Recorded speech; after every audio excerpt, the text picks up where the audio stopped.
기존의 뉴스 정면 승부 4부 계속 이어갑니다. 문화로 K를 읽어보는 시간이죠.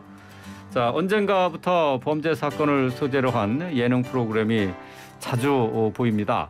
인기를 얻는 한편에 실제 범죄 사건을 다루는 만큼 주의해야 한다 하는 지적도 있는데요.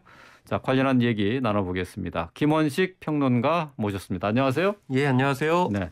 자, 한동안 트로트 또 오디션 프로그램이 큰 인기를 끌었었는데 요즘은 범죄 예능이라고 해야 할까요? 이 범죄 사건을 주제로 한 프로그램들이 좀 많이 나오고 있어요. 네, 그렇습니다. 트로트와 오디션 프로그램이 너무 많이 울고 먹어가지고 예. 이제는 사골 국물도 안 나오는데요. 예. 그런 소재 빈곤 속에서 이제 꾸준하게 고정 시청층이 있었던 것이 바로 이제 범죄 관련 프로그램입니다. 그런데 대체적으로 범죄에 관련된 내용이라면 방송 프로그램 중에 시사 프로그램이라든지 뉴스 다큐 정도에 나왔었는데 예. 말씀하신 대로 예능 프로그램에 나오고 있기 때문에 이게 왜 이런 현상이 벌어지느냐라는 것인데요. 한편으로는 이제 소재 고갈이라는 측면도 있지만은 이 범죄에 관련돼서 정보 소통, 의지, 욕구들이 상당히 이제 많이 있었다는 것이 증명이 되고 있기 때문에 이 쌍방향 시대에 이런 점들이 방송 프로그램에 좀 반영이 되고 있는 게 아닌가라는 생각이 듭니다. 예. 근데 범죄 예능이라는 이 장르 구분도 가능한 건가요? 그러니까 범죄 소재 예능 프로그램이다 이렇게 보시면 되겠죠. 예. 그래서 이제 지금까지 이제 이 범죄 사건을 주로 다루는 프로그램이라고 하면은 말씀하신 것처럼 이제 추정 60분 또는 네. 그것이 알고 싶다 이런 진지한 탐사보도 프로그램들 아니었겠습니까? 네, 그렇습니다. 근데 요즘 인기 끄는 게 이것과는 확실히 구분이 되죠. 네, 그렇습니다. 사실 그 전에 프로그램의 어떤 장점들을 이어받기는 했어요. 그래서 대체적으로 추리 방식을 사용을 합니다. 추리. 그러니까 시청자가 추리를 하도록 왜 일어났을까? 그 배경은 뭘까? 이렇게 계속 질문을 던지게 되는 것이죠. 그렇기 때문에 우리가 장르으로 봐도 계속 이제 질문을 던지게 되면 이제 빠져들게 되는 이제 관여를 하게 된다 이렇게 표현을 하게 되는데 형식적인 측면에서도 변화가 있습니다. 예전에 말씀하신 프로그램들 같은 경우에는 이제 사실을 이제 추적을 해서 그 내용들을 알리는 쪽에 많았습니다. 그리고 미제 사건이 많았어요. 네. 그래서 사건을 해결을 해야 되기 때문에 여러분들의 도움도 필요하고 또 수배자의 얼굴도 공개하고 이러면서 같이 사건을 해결하는 방식이었다고 하면 요즘에 이런 프로그램들은 완결된 사건을 가지고 전모를 밝혀주는 거죠. 알려지는 사실도 있고 잘 알려지지 않은 사실들을 처음부터 끝까지 다 이제 보여주는 것이고 그 과정에서 참여하는 사람도 좀 다릅니다. 예전에는 제작진이 주로 이제 현업의 이제 기자들이 이제 추적을 해가지고 내온다든지 아니면 그 피디들이 직접 현장에 뛰어들어가지고 추적하는 내용들이 많았다고 하면은 이런 프로그램들은 수사관 출신들이 나옵니다. 프로파일러라는 이름으로 실제 수사했던 내용들을 현장 경험을 바탕으로 해주기 때문에 훨씬 더 설득력이 있을 수 있겠고요. 또 한 가지 사안에 관련돼서 다양한 분야의 전문가들이 나와서 입체적으로 보여줍니다. 그렇기 때문에 훨씬 더 많은 정보들을 또 본질에 가깝게 갈 수 있다고 볼 수가 있겠고 형식적인 측면에서 봤을 때는 과거의 사건을 마치 이제 옆에서 동료들이 이제 들려주는 것처럼 일종의 스토리텔링 방식으로 본질을 이제 파고드는 그런 여러 가지 형태로 이제 구성이 되고 있기 때문에 좀 더 이제 이전과는 다르다 이렇게 볼 수가 있겠습니다. 네, 그런데 이게 범죄 예능이 이렇게 인기를 끄는 요소는 어디에 있을까요? 일단 사실 이런 프로그램이 인기를 끌면 안 되는데 그런 현실이 좀 안타깝기는 합니다.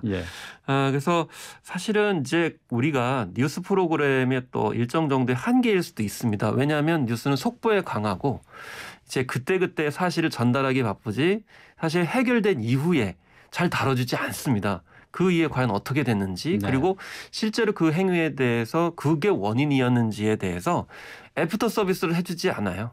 특히 수사기관들 같은 경우에도 사건 처리하기 바쁘고 완결 짓기 바쁘고 또 미제 같은 경우 어떻게 미제인지에 대해서 국민들한테 브리핑하지 않거든요.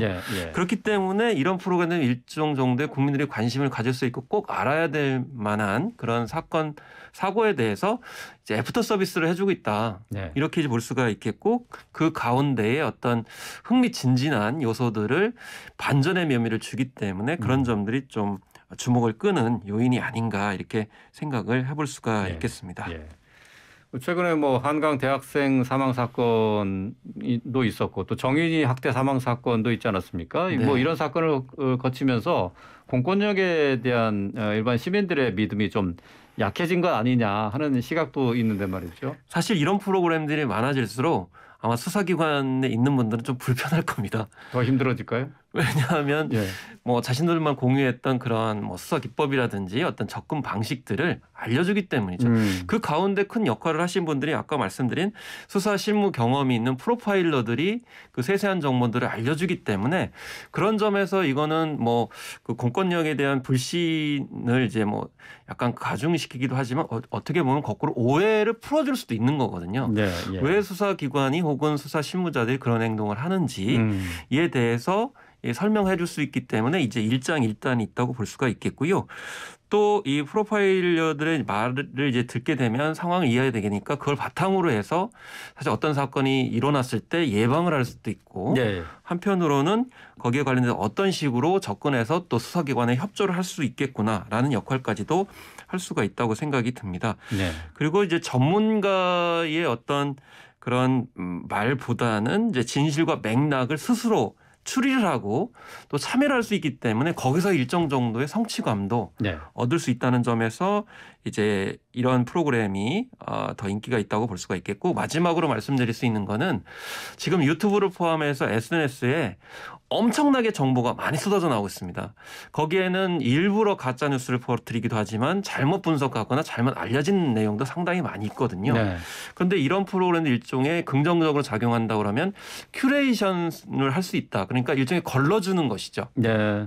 그거에 대해서 잘못 오용이 되거나 해석될 수 있는데 각계각층의 그런 전문가적 견해로 짚어내니까 네. 오히려 이제 교통정리가 되는 그런 요인이 있는데 사실 이런 부분을 이제 방송 프로그램이 해주고 있다라는 점에서 좀 긍정적인 부분도 이제 짚어낼 수가 있을 것 같습니다. 그 시중에 이제 유튜브를 통해서 범람하는 정보의 어떤 신뢰성을 그 여기서 확인을 해보는 그런 기구 정도로 봐도 되나요? 그래서 이제 제가 말씀드린 부분은 사실 굉장히 이상적인 부분이고 네. 아까 말씀드린 여러 가지 유형의 프로그램들이 있는데 그 프로그램들이 제가 말씀드린 대로 다 하는 건 아닙니다. 어쨌든 일관된 방향성을 가지고 가는 게 아니고 그런 잠재성과 가능성이 있는데 어떤 프로그램은 그걸 인식하지 못하고 있고 또 이제 예능적인 부분만 좀 강조하는 그런 부분들이 네. 좀 아쉬움이 있다고도 볼 수가 있겠습니다. 근데 어쨌든 뭐 실제 사건을 다루기 때문에 선정성 논란도 피해가기 쉽지 않고 또 2차 가해 우려도 있을 것 같아요. 예, 그렇습니다. 그래서 이런 프로그램들의 이제 한계점이 뭐냐면 대중적인 흥미를 끌어야 되니까 강력 범죄를 중심으로 많이 다룹니다. 그러니까 뭐 살인 사건이라든지 뭐 성폭력 사건을 많이 다루다 보니까 그 가운데도 굉장히 극단적인 사례들을 많이 다루거든요. 그렇게 할 경우에는 사실은 우리나라가 뭐 이제 강력범죄물이 분명히 존재하긴 하지만은 좀 왜곡된 그런 측면들을 전달해 줄 가능성이 충분히 있다고 보겠고요. 네. 특히 그 과정에서 좀 2차 가해나 또 가해자 피해자가 또 뒤바뀌는 경우도 있을 수 있기 때문에 항상 이제 신중하게 접근해야 되겠고 특히 강력범죄 말씀을 드렸지만은 지금 현재 뭐 IT 기술이나 이런 것들이 많이 이제 발달되면서 지능 범죄들이 굉장히 많이 증가하고 있거든요. 특히 네. 금융 범죄 같은 경우. 근데 이게 소위 말해서 이런 것들은 그림이 잘 안 나오는 거예요. 그리고 프로파일러라고 하는 전문가들이 사실 이쪽 전문가기보다는 강력범죄 관련 전문가들이 많다 보니까 다루는 소재나 사건들의 편중성 문제가 이제 발생할 수 있다라는 점에서 좀 아직은 여러 가지 좀 한계가 있다. 그래서 특히 생활범죄 그렇게 이제 엄청나게 강력 범죄는 아니더라도 실제 시민들이나 시청자들한테 굉장히 유용하거나 의미 있을 수 있는 그런 범죄들에 대해서는 간과될 우려가 좀 있다라는 점에서는 주의가 필요해 보입니다. 네. 아무래도 이제 프로그램이다 보니까 시청률을 생각하지 않을 수 없잖아요. 그렇죠. 그렇다면은 좀 자극적인 소재를 센 내용, 극단적인 수밖에 없을 것 같아요. 이런 것들을 하다 보니까 그러다 보니 거꾸로 이제 획일화 현상이 벌어지게 되는데 예를 들면 뭐 사이코패스, 뭐 가스라이팅, 뭐 노예와 착취 그래서 요즘에 유행하는 그런 용어와 개념들이 굉장히 남발이 되는 거죠. 근데 이거는 학술적으로도 아직 논의 중인 거기 때문에 특히 사이코패스 같은 경우도 굉장히 막 해석들이 굉장히 분분하고 이러기 때문에 그런 점에서는 좀 학술적인 연구 결과들도 덧붙여야 되는데 너무 이제 그 본질에 다가가지 못하고 용어만 남발하는 경우가 그러니까 흥미를 끌기 위해서 접근하는 경우가 곧잘 이제 관찰이 되고 있습니다. 저도 그 어떤 프로그램에서 보니까 소시오패스와 사이코패스를 어떻게 구분하는가 뭐 이런 것도 다루더라고요. 상당히 글쎄 내용이 좀 깊게 들어간다라는 그런 생각도 좀 들던데요. 그렇습니다. 그런 용어들을 정리정돈해 주는 것도 필요하고요. 또 한편으로는 남용되는 것도 같이 정리해 주는 게 필요하다 이렇게 볼 수가 있겠는데 저도 뭐 이런 사이코패스나 그 소시오패스 관련돼 가지고 뭐 많이 이제 관심이 있어 가지고 찾아보는데 그런 점에서 아직 좀 그 과정이 아닐까 좀 이런 생각이 좀 들 때가 많습니다. 어쨌든 뭐 그만큼 제작 과정에 더 주의를 기울여야 될 필요가 있을 것 같은데 하지만 이제 또 범죄 연성화 우려는 계속 제기되고 있는 것 아닙니까? 예, 그렇습니다. 일단 그 아까 스토리텔링, 그러니까 이야기로 이제 풀어가는 과정을 이제 말씀드렸는데 그 이야기의 조건 중에 하나가 뭐냐면 플롯과 이제 극적인 반전, 뭐 결과 이런 겁니다. 근데 뭐 이거는 상식적인 얘기지만 범죄는 그렇게 극적이지 않거든요. 굉장히 뭐 재밌지도 않고 굉장히 엄청나게 뭐 반전이 있다거나 이런 것이 이제 아닌데 그걸 하나의 스토리로 만들 경우에는 자칫 이제 왜곡의 소지가 분명히 존재하기 때문에 너무 스토리텔링에 의존하는 그런 측면에 좀 주의를 해야 될 필요성이 있고요. 그리고 한편으로는 지금 현재 그 프로파일 포너에서 실무 경험이 있다는 전문가들이 많은 프로그램에 나오는데 몇 명 안 돼요. 그러니까 너무 그 전문가 풀이 적다 보니까 그분들의 말이 거의 진리인 것처럼 되고 수많은 사건이 있는데도 불구하고 다양한 전문가들의 입장이나 해석들이 있지 않다.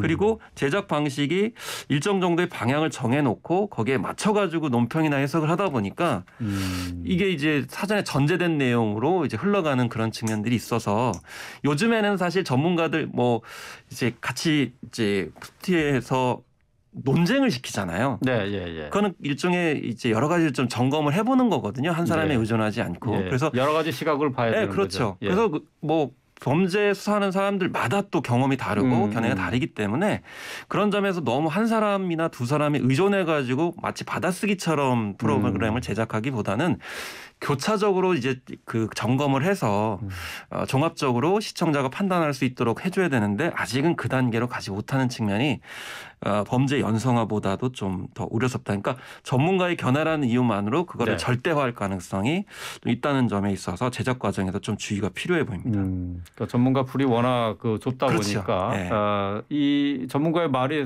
사실 뭐 절대적인 위력을 갖게 되는 그런 효과가 나타나겠어요. 그래서 예를 들면 그 한 가지 사건에 대해서 뭐 연구자와 전문가가 같이 얘기하는데 쭉 그냥 자기 논평만 해요. 근데 저도 이제 토론하다 보면 저건 아닐 수도 있는 거거든요. 그런 부분에 대해서 서로 질문하고 좀 보강하고 이런 과정들이 아직은 좀 아쉬운 그런 수준이라고 생각이 듭니다. 왜냐하면 범죄는 정말 일반 시민과 또 국민들한테 굉장히 중요한 문제일 수 있기 때문에 정확하게 전달을 해줘야 됩니다.